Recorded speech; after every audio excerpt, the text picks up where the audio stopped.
Было время, когда я не пренебрегал, вот фастфудом. Не скажу, что это делал всегда часто, но на меня всегда после "Макдональдса" нападает кашель. Хотите верьте, хотите нет. Это не то, что было прям мучительно, но я понимал, что внутри что-то прям сильно не так.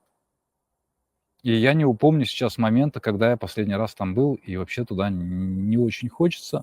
Постепенно вырабатывается некая культура питания, когда ты понимаешь, что ты, значит, что-то кушаешь не то. Кашель — это рефлекторный акт организма. Он связан либо с неправильным питанием, либо вы неправильно кушаете.